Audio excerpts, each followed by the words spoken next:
Hey guys, Teck here. So I've been having a lot of questions in my channel about how do I set up my characters. So today I'm going to be going through all of my character setups, showing you spheres, showing you the gear I'm currently using on my characters, how I've spent my upgrade points, and mainly sort of the big reason I want to get to is why I use certain builds over other builds. So we'll get to that in a later video, probably. But it's going to be a fairly long video, so I will make sure that there's annotations on this video so you can jump to the relevant sections that you want to watch if you don't want to watch the whole thing. So we'll probably start off with the DPS Huntress. So if you watch my streams at any point at twitch.tv/tectonics, you'll probably see that I mostly play DPS Huntress if I am playing DPS, although my Apprentice has taken quite a surge recently. I've managed to get some good gear, but that's push that to the side. So my DPS Huntress is currently geared for crit damage, so hero crit damage and hero crit chance. And the reason behind this build is I feel it's much more lane damage compared to an ability power build. So a hero crit, whilst not allowing you to clear the sort of the physical resist lanes as well, it makes the magicless resist lanes much easier. And really, if you're playing in a group situation, then there probably is already an apprentice in your group, so he can do the physical resist lanes, and you should only really be focusing the magic resist. So therefore, I personally think, and actually on a DPS, like on a DPS sort of figure related topic, if you were to shoot a target dummy, you get more DPS out of a crit damage than you do out of a AP build. So that's the main reasoning behind why I am crit. So I'll just take you through the gear fairly quickly. So here are my spheres. It's hero damage, crit damage, 3% crit chance. I currently run an ability power, an ability mana sphere. But if you want, a lot of the time I swap it out for either the 5% crit or the extra anti-air sphere, depending on what map we're running. So if it was Betsy, for example, I would take the extra sphere for the air. If it's a general map and I don't think I need to use abilities that much, then I take the 5% crit. I've just got the mana at the moment because I was testing out sort of trying to use concussive grenades quite a lot, which can be mana consuming, but I'm probably going to swap that back out to crit. So you can swap either of those sort of in and out for each other, depending on what you like. But I would suggest you always have this one in as one of your medium spheres, because air can be quite important on maps, so you need to make sure that you're taking that out as quick as possible as a range DPS. Large sphere, I also swap these out as well. So at the moment I've got the long range in, but you can also swap in the charged primary sphere. I would suggest if you have a 4 shot per second bow, so if your bow is a 4S, I would suggest you use charged shot, because you're more likely to proc the charged shot, because obviously you're shooting much faster. So I would definitely advise that. If you're using a 2 per second bow, or maybe even a 1 per second bow if you're not too lucky with your drop rates, then I would probably advise you definitely take the long range sphere. The 35% extra damage is quite nice, especially because you can stand back in the lane. You don't have to get up in the mob's face and risk death or anything like that. So long range or charge shot, depending on how many shots per second your bow is. And then the Uber doesn't really matter. I've put the sticky grenades in, but I don't use them because obviously I've not got I don't use an ability power build at the moment. So I'll quickly show you the stats that I'm currently running. I maxed out hero damage first, and then I'm at 180 into hero crit damage. So and I've currently got 27% crit chance. So I'll quickly just hover over some of my gear just to show you what sort of stats I was looking for. On the bow, it's pretty much just hero damage, hero crit damage, and then 4 shots per second. I'm missing hero crit chance, but that's bits to be picky about. Basically, just a general overview. You want to be grabbing hero crit chance, hero damage, and hero crit damage are your main 3 things you want to be grabbing. Nothing else is really that important. So obviously you can't get top roll hero damage, i.e. like you can't get 940 hero damage and 340 ability power. So you will have about 900 ability power in your hero crit build if you do try and copy this, but sadly you can't avoid that. So, and then the pet doesn't matter, you just want to roll hero damage, hero crit on it. So there is another pet somewhere, I'll probably on one of my other characters that has hero damage, hero crit. They're the stats you want to roll on your pet. So that's basically the DPS Huntress. So we'll move on, and we'll probably go through all the DPS first, and then we'll go through all the builders. Seems a logical way of doing it, instead of trying to swap back and forth between building and DPS, and people might get confused and whatnot. So we'll go to DPS Apprentice next. So my current DPS Apprentice build, he's actually set up for ability power. So, oh, he hasn't got the pet. Let me see if I can find the pet.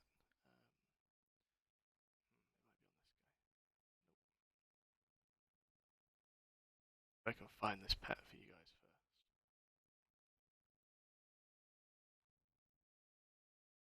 Apparently it's gone. Oh, there it is. Grab that. Throw this onto the apprentice. Okay. So yeah, my current build for the apprentice is ability power. So staff on. There we go. I was playing around with this other staff here. So basically, it's sort of similar stat-wise, but slightly different here and there. So I'll take these out because these are variants. That makes no difference. So in the first three, I have hero damage, hero crit. There's no real point putting anything in here like hero crit damage, or I mean, you could put hero health, but really you shouldn't be taking that much damage as a DPS apprentice. So you might as well have a little bit of extra crit. You still will be using your auto attacks quite a bit. In your medium spheres, there's a range of things you can run. You've obviously got anti-air spheres if you're going to be playing maps with lots of air mobs. You have things such as I kind of do like a movement speed sphere to use like one movement speed. It just helps you if you're playing bigger maps to run around, repair barricades, help in lanes that are struggling if you're playing a quick match or with a team. So maybe consider a movement speed sphere. If you're playing very, very AP dependent, then you'll probably want to run both mana spheres. So you'll want to run the 1 and the 1.5%, 1.5 per second. Really helps with your mana regen, allows you to sort of spam your arcane volley and use arcane bomb fairly generously without running out of mana. So they're nice.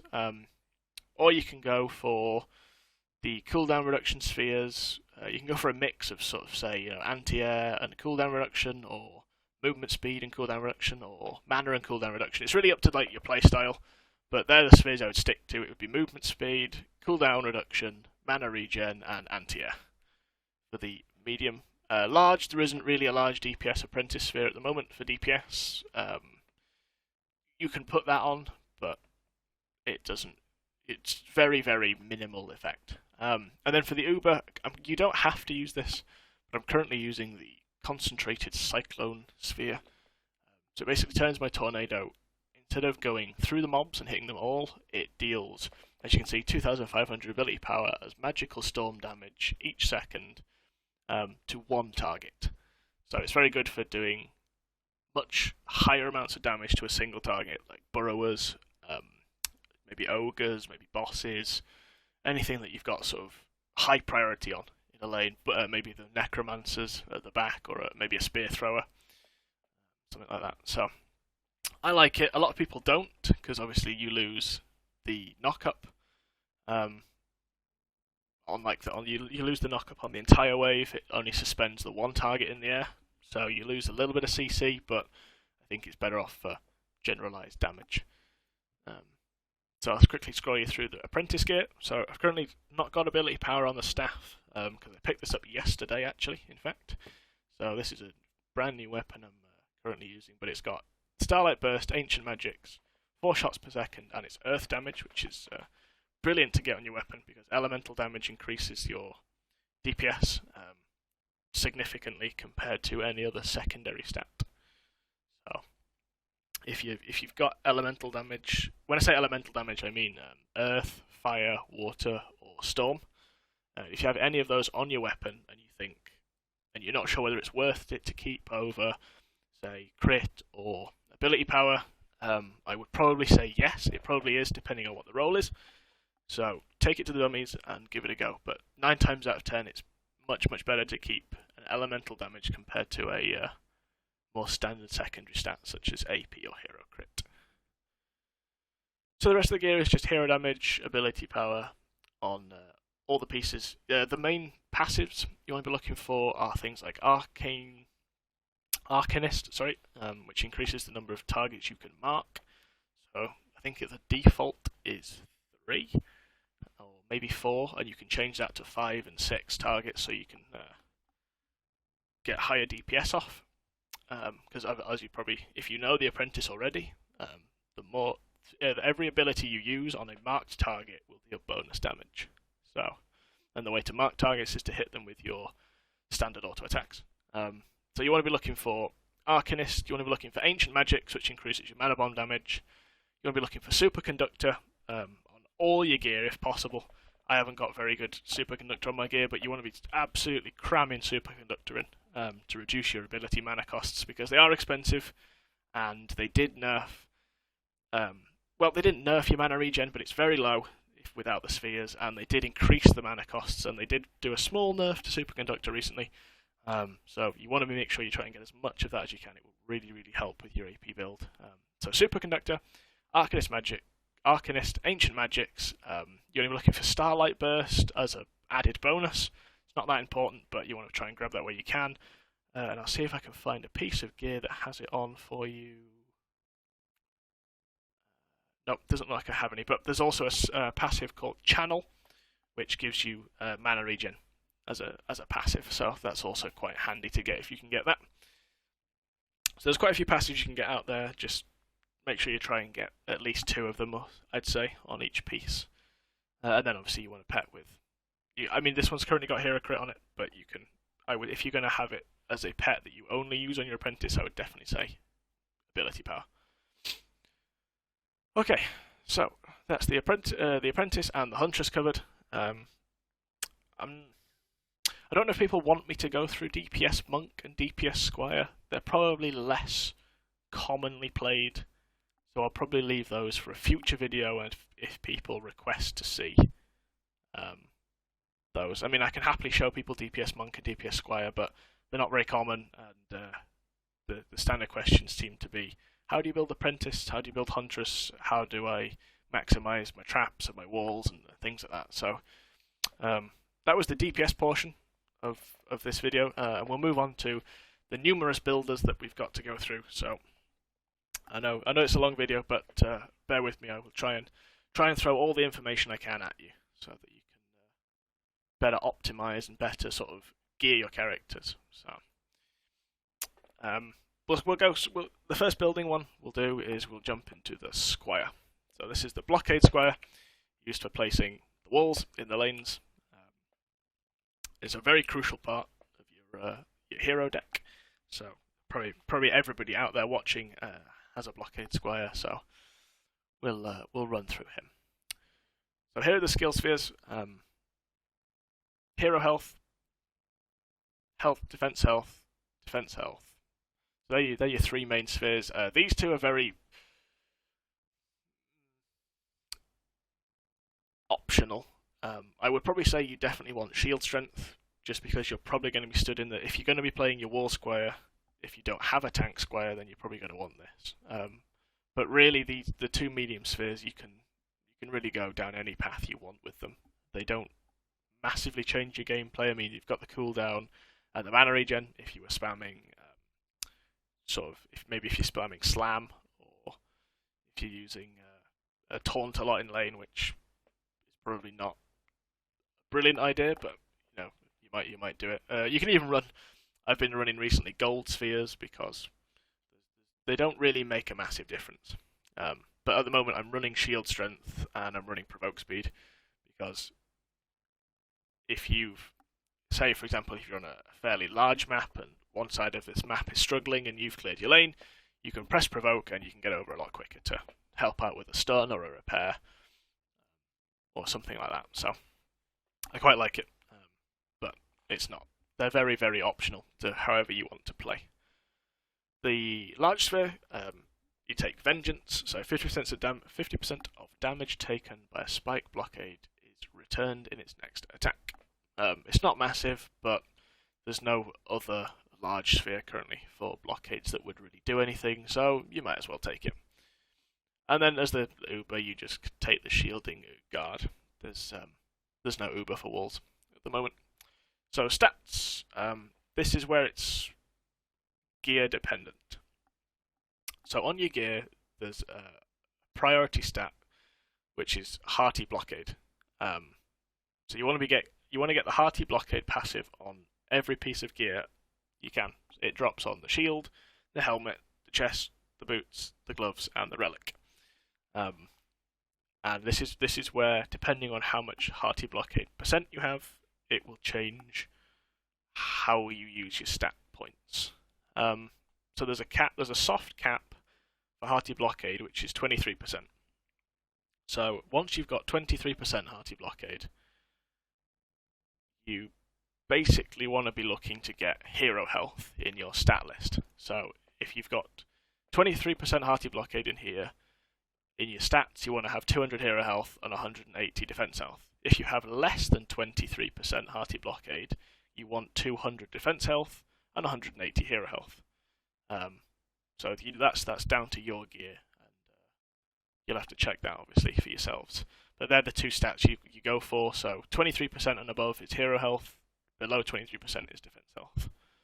That's to get the maximum health out of your walls.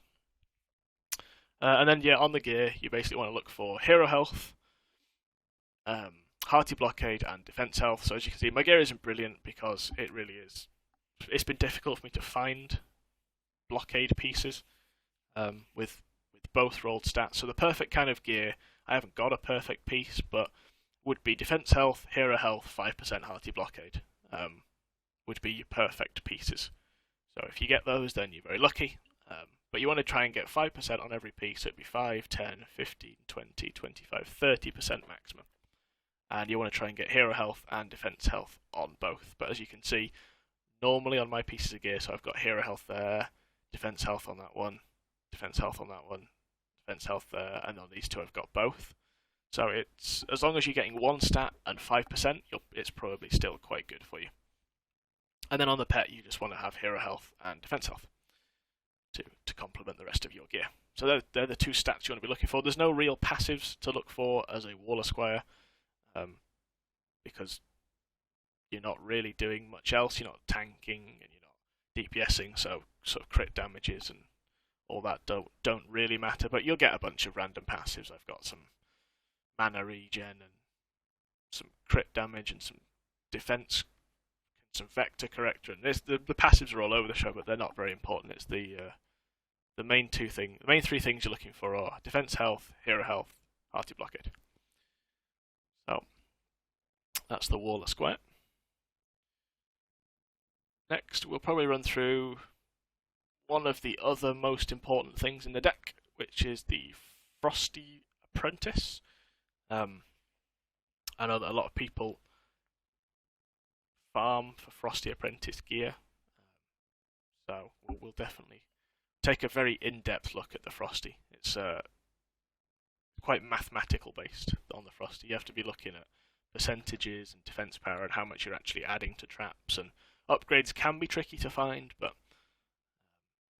normally a straight percentage increase is the best. So we'll move on to the DPS Apprentice. So in your spheres, so the DPS range is mainly used for the Frosty Towers. You won't really be building anything else as a Frosty Apprentice, so these are your main towers. You'll probably set them up at the back of the map so they aim down the lanes to slow the mobs and increase the damage of traps and auras in the area where the mobs are slowed. So quickly I'll show you the skill spheres here. So I'm running defense power, 2% range, 4% range, 25% range, 25% range, 45% chance to freeze mobs after the end of their channel, and then there is currently no Uber, so you could put that one on if you wanted to. So I should quickly show you what the channel looks like. So this is the channel here. Shoots the mob. It doesn't show it on the training dummies, but after 6 seconds, which would be there at the end of that cast, so it starts, shoots away. This would be a mob in a lane, for example, and there at the end of that cast, there'd be a 45% chance to freeze a mob when you're using this sphere. So that's a really, really crucial part of the Frosty Apprentice. Definitely make sure that if you're trying to build one, you've got that large sphere in. You might think, why am I using all these range spheres? And it's actually because there's nothing else you would want in those positions. The lanes are long, as you probably know from maps. So if you're building your walls quite far down the lane, obviously the mobs have got a long time to walk. So you want your Frosties to be getting maximum effectiveness. So you want them to reach as far as they possibly can down the lane to maintain the slow on the mobs for as long as possible. And to do that, you basically have to maximize your range. So you throw in all the range spheres you possibly can, and you only need the 1 defense power. So, because the second defense power sphere, as I'll show you quickly here, only gives you 10. It's not. That's not worth it over range. Some people put the defense speed sphere in, but I've gone through testing with this, and I've looked at animation times, I've looked at regeneration times, and all sorts in a map, in a tavern. I've compared it with other people's Frosties, and it's either bugged, or it doesn't work for Frosties as a stat. So defense speed either has no effect on Frosties, or it's bugged. But it's definitely not changing the recovery rate of your Frosty, so it's not changing the time in between channels. Which is, I think, what some people think it does. So there's no point using that. We'll jump into stats. We've got defense power is maxed out, followed by defense speed is maxed out. Defense range, definitely max this out as well. And then the last 30 points, you might as well put them all into health. Some people will put 15 in health and 15 in crit, but Frosties cannot crit. So you might as well put it all into health in case something comes along and manages to hit your Frosty. At least it's got a higher chance of surviving. So it's a fairly simple stat layout for a builder. It's a very common point allocation for pretty much any builder. You can tweak it slightly for certain things, like you'll see in a couple of minutes in the video, but this is a very standard layout for your builder points. So we'll move into gear. This is where it gets important in what you're looking for. So as a weapon, you want to be looking for a staff called a Chilling Touch. And the reason you want to look for a Chilling Touch is because of its weapon unique passive called Frostfire, where I'll read it out for you. Frostbite Tower Chill increases the defense speed of affected defenses by plus, and then a number between, I believe it's 70 and 100, I think. So I think 70 is the lowest, but don't quote me on that because I've not actually seen what the lowest is. I know 100 is the highest, but I'm not sure what the lowest is. Maybe somebody could comment on this video if they've seen what their lowest personally has been, and we can try and figure out. So this is a massively important passive to your Frosty Apprentice. If you've got a Frosty Apprentice and you don't have this staff, then you really need to be getting this before you even think about building Frosties. Very important. So you want to make sure you get that. And then on every other piece of gear, you want something called Frosty Power, which is Frostbite Tower's Chill increases the defense power of affected defenses by X%, ranging from, I believe, 4 to 10, depending on what rarity of piece you get. On a legendary, it can reach up to 10, and I believe it goes all the way down to 4% on a green piece, or maybe it's 5. So you want to be looking for 10% Frosty basically on every single piece. It's very important that you try and maximize that, because that's where all of the damage bonus to your traps comes from, which I'll explain to you in just a little bit. the main stats you want to be looking for, and also there's another passive you can look for on the weapon. It appears on the weapon and it appears on the relic. I only have it on my relic because unfortunately I didn't manage to roll it on the weapon, but it's called Snowstorm, and basically it increases the chilling slow of your frosty beam. It's very, very good for utility, and it's an absolutely brilliant thing to try and get. So make sure you do try and pick up Snowstorm, but do not sacrifice frosty power. Like don't sacrifice multiple frosty power percent for Snowstorm. You want it as an extra bonus type thing. So if you've got a 10% piece with no Snowstorm and a 7% piece drops with Snowstorm, don't swap. You really do want the frosty power. So we'll run into the stats that you want. Basically, you want defense power on every single piece of your gear. So you make sure that you've got loads and loads of defense power. It's your main thing. And then your passives you want to look for are Frosty Power, Snowstorm, Frostfire on the staff, and then something called Vector Corrector on your pieces. So as you can see, I've got 3% there, 2% there, 2% there, and 3% there. I haven't got any on those. So Vector Corrector increases the tower range. This is really, really good for your Frosties because then you can make them reach further down the lane, as I spoke about earlier. So Vector Corrector, brilliant. Definitely look for that on all your Frosty gear. And then your pet, as long as you've got defense power on there, it doesn't really matter. You probably would re-roll the crit damage to maybe health, but this is a current pet I swap around between my different builders, so it's got crit on it at the moment. So I'll explain how these interactions of the passives work. So Frostfire adds defense speed to traps and auras, decreasing their recharge time. So which means they go off much quicker. And if anybody from DD1 who played DD1 will know that defense speed is the most indirect DPS increase possible to towers. So defense speed on its own single-handedly increases trap and tower DPS compared to anything else. So that's how the Frostfire passive works. Frosty Power adds a percentage of your defense power to traps. So, for example, I know I have currently on this set of gear, I have 49% frosty power. So it will add 49% of this number here as extra defense power to a trap or a lightning aura, for example. So if somebody puts a trap down and they have 2,000 defense power, so say like they put a trap down and this number here is 2,000. If I put a frosty down and slow the enemies on top of that trap, it will gain. That trap goes from 2,000. It'll be 2,000 plus 49% of my defense power. So it's a brilliant increase. It adds loads and loads of defense power to traps and lightning auras. It currently doesn't add defense power for towers because they're not classed as within the area of the chill. So it's currently only working for auras and traps. But that's how that works. So far we've covered the wall and the Frosty Apprentice. We'll now go into the Trap Truss, and then we will probably round off with the Aura Monk.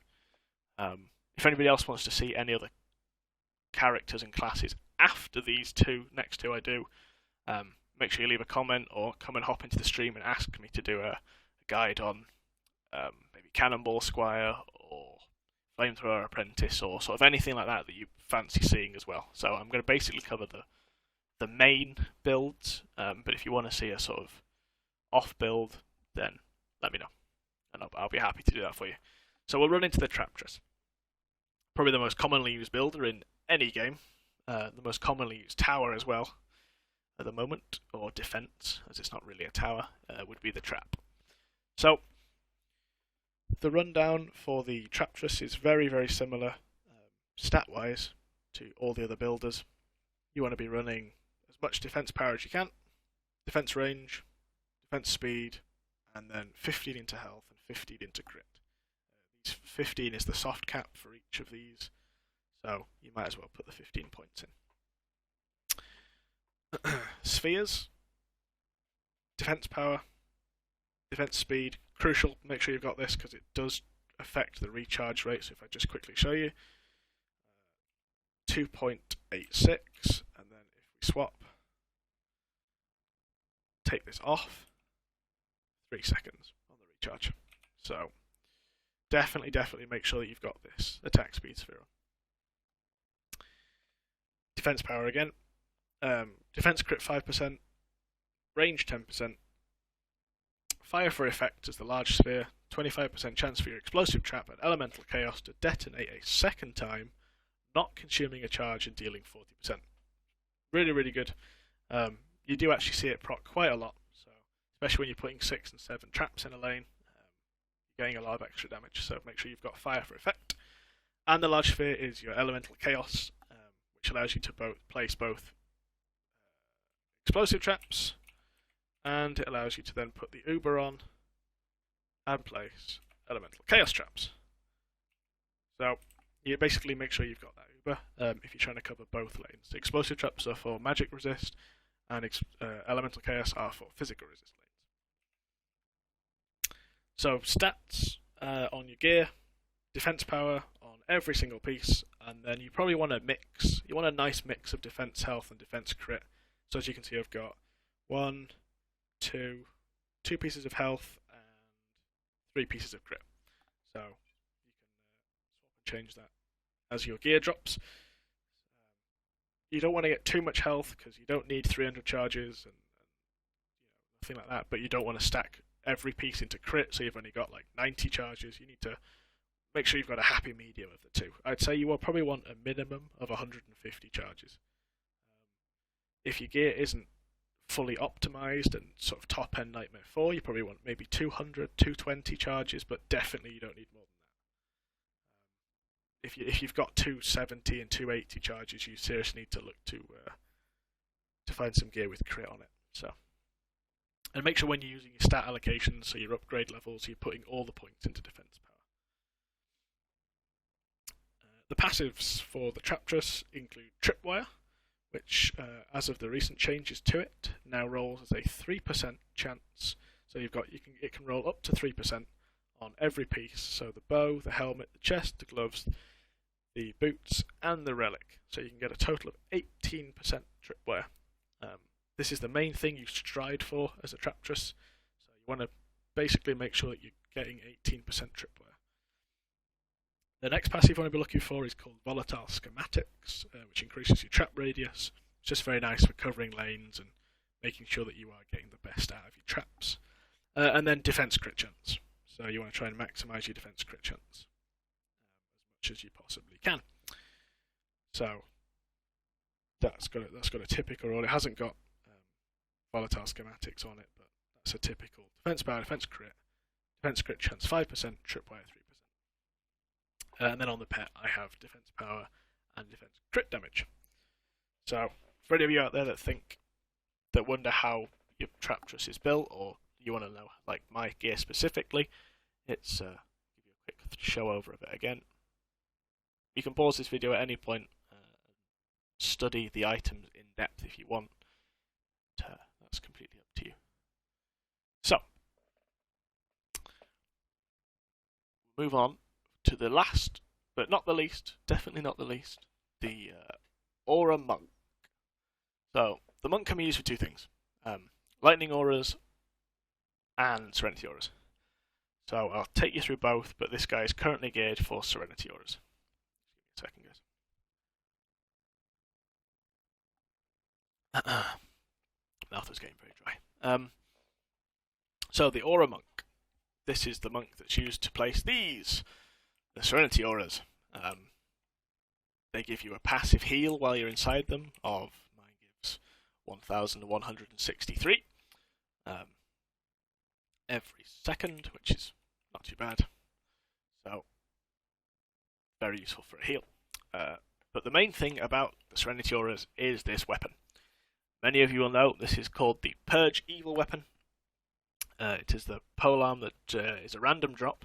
So it's the same as the Chilling Touch. It can drop from multiple sources, weapon chests at the end of a map, ogres. It can pretty much drop from any mob, I'm quite sure. It has a low chance on some mobs and higher on others, and obviously the highest chance is from a box at the end of a map. But the main reason you want this weapon is for the passive. Very unique to this weapon, it doesn't drop on anything else, unless you've got a polearm from the Christmas War Cache that was under the Christmas tree this winter, in which case Purge Evil could roll on the lightsaber. But we'll not talk about that. So this passive, as it says here, enemies defeated inside the Serenity Aura explode, dealing X%. It goes up to 400 and down to 260. So 260 to 400, I believe. So X% of defense power, magical damage to nearby enemies.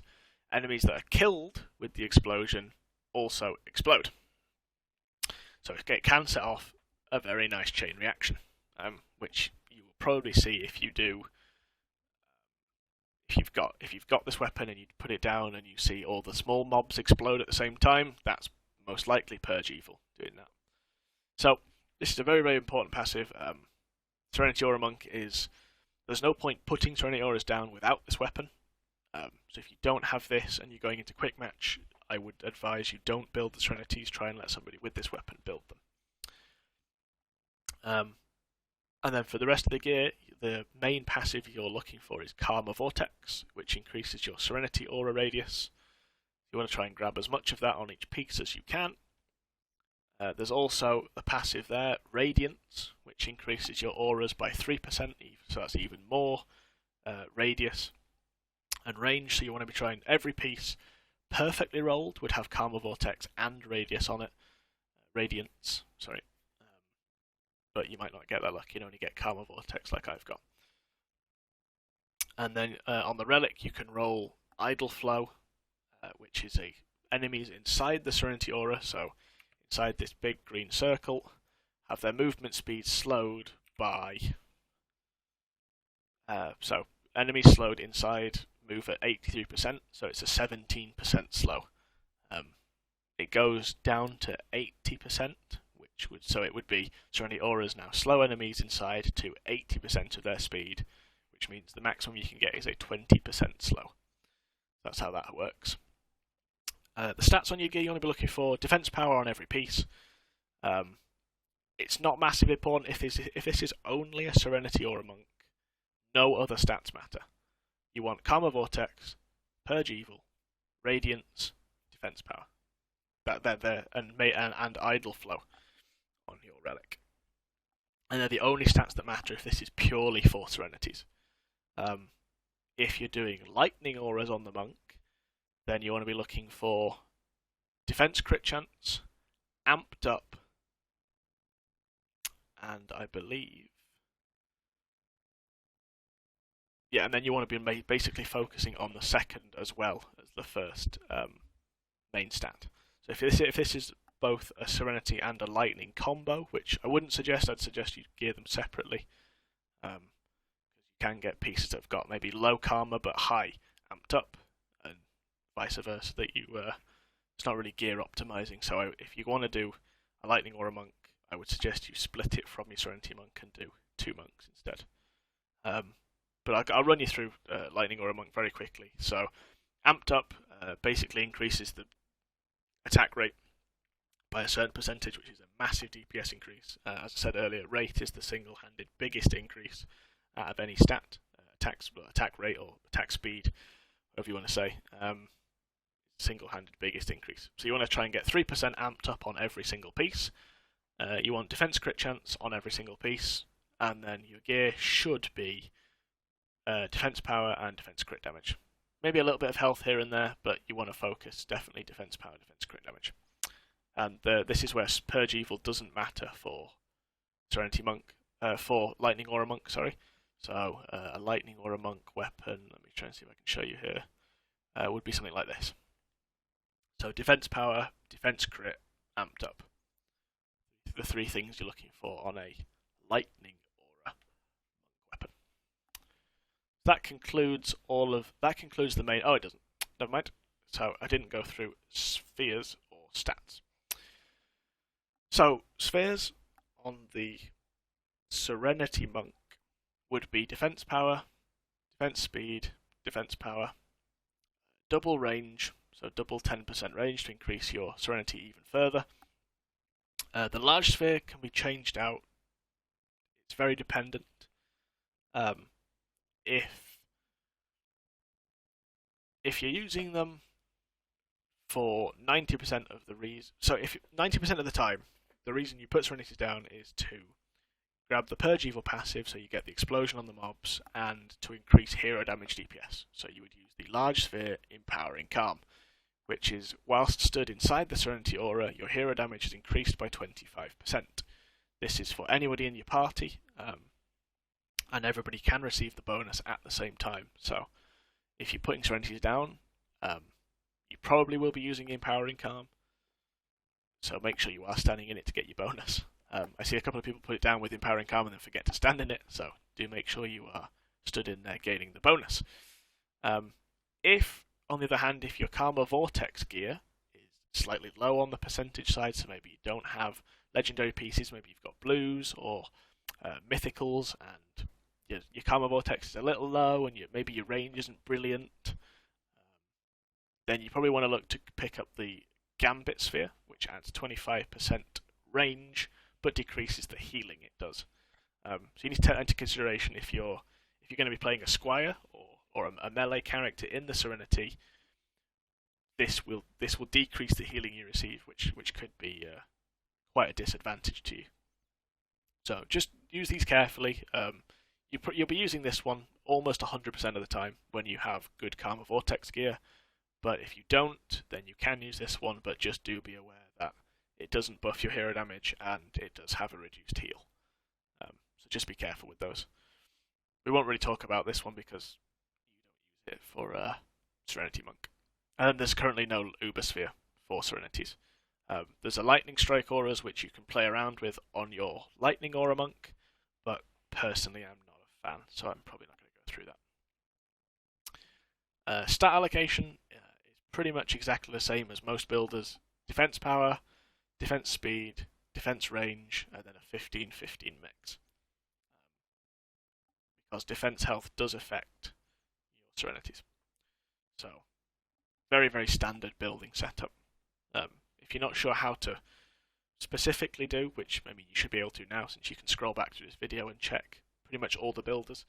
If you're still not sure on how you build it, this is the exact cookie cutter standard build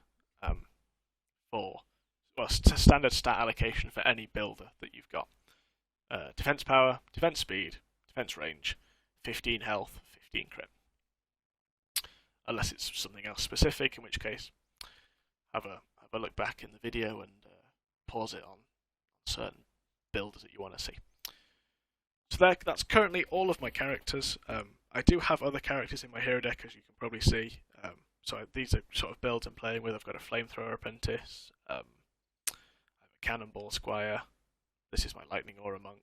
This is my sort of Lightning Aura DPS Monk. I swap him out depending on what I want.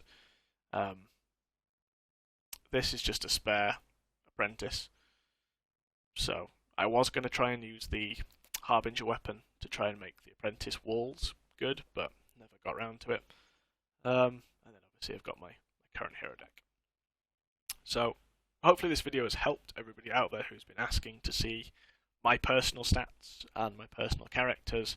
And obviously if anyone out there who needed a general overview of how to gear, what passives to be looking for, what main stats you want, how to optimize gear, spheres, and a sort of general rundown on how you want to be using your characters together. So obviously traps and auras combo nicely with Frosties. Walls obviously very important for stopping the mobs. And obviously DPS is DPS. So if there's anything else you guys want to see, I will be bringing out sort of guides on how I personally set up specific maps. I know a couple of people ask, how do I build ramparts? How do I build Little Horn Valley? How do I build gates and all that sort of stuff? So I'm going to be doing a couple of videos in the future on map layouts for people. talking about sort of depending on what kind of gear you have, how your trap and your map layout in general might change compared to maybe what you see me use on stream or anything like that, or what you see me messing around with when I'm experimenting with traps or lightning auras or things like that. So I will be doing map sort of overviews and how to really get the most out of your hero deck. I'll be taking personal questions as well, like if you want to send me a question about your personal hero deck. So if for example, if you're running if you've only got 4 level 50s and that makes up your hero deck obviously, and you're trying to do solo content, if you send me a message or leave a comment to tell me what your hero deck is and so what your character layout is and what you're struggling with, I can try and sort of tailor a video or tailor an answer, sort of an in-depth answer to sort of how you could improve. I mean, I can even add you on Steam, invite you to the game, and try and show you sort of in-game. It might be better for you. So if you've got sort of very deck-specific questions, do ask them, and I will try and get around to answering as many as I can to try and help you guys out and get you clearing that content that you want to be clearing. So I hope you've enjoyed this video. I know it's been really long, but there were loads of points to get through because obviously there's quite a few characters to get through. But yeah, so if I've gone through anything maybe slightly quicker than you would have hoped, just go back and pause it on certain builders or certain DPS or aspects that you wanted to have a quick look over if you wanted to compare stats or whatnot. And apart from that, thank you very much for watching. I hope it's helped you out. And don't forget to come and head over to the stream. Twitch.tv/tectonics. I stream pretty much every day from 7:30 GMT onwards normally. Sort of 3 to 4 hours it tends to be. Every now and then it's a shorter stream. But I'm always there and I'm always online. So if you've got questions, I'm in my Steam community group chat pretty much all day. So you can fire off some questions in there. And if you want to see any more specific builds, flamethrowers, or cannons, or anything like that, then let me know and I'll be happy to make a video for you. So thank you all for watching, and I hope to see you again soon. Enjoy the build, guys. May RNG be ever in your favour.